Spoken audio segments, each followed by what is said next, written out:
103 people have died from the coronavirus here in Maryland, and there are more than 4,300 confirmed cases. Hello again, I'm Max McGee. Officials are working to contain clusters of cases in nursing homes and police departments. We'll hear later today from Baltimore's mayor and the governor who will tour a field hospital at the city's convention center. That's where WJZ investigator Mike Helgren is live with more on the latest numbers. Mike. Max, the governor will speak here at 1:30 this afternoon. Some bright spots. The number of people who've recovered has gone up, and for the past 2 days, the number of people who've contracted this, the rise in numbers has not been quite as steep. Still, the governor says we can't let down our guard.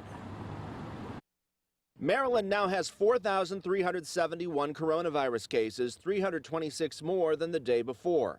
While the rise is significant, there were fewer new cases reported today than yesterday. Maryland now has 103 deaths, an increase of 12 since yesterday, and 288 people have recovered, an increase of 104 since yesterday. On CNN, the governor said he still thinks Maryland could be the next hotspot. We're just really starting to escalate. We're several weeks away from the peak, but I've been working to convince the leaders in Washington that we were the next hotspot. The governor will tour the Baltimore City Convention Center later today, which has been transformed into a 250-bed field hospital.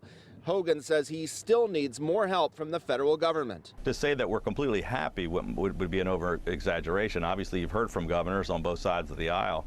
We're pleased with the effort by some of these great team members. Everybody's in this together, but we're not completely, everybody's got issues. Governor Hogan also responded to comments from Dr. Anthony Fauci on when this will end. If back to normal means acting like there never was a coronavirus problem, I don't think that's going to happen until we do have a situation where you can completely protect the population.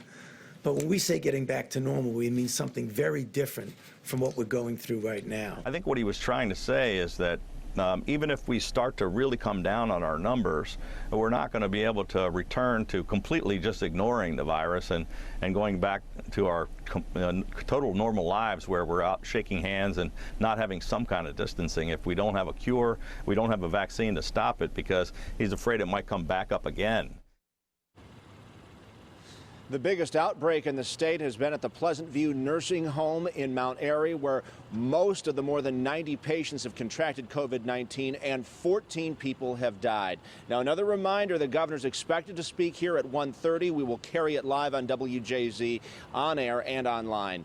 For now, we're live at the City Convention Center. Mike Helgren, WJZ.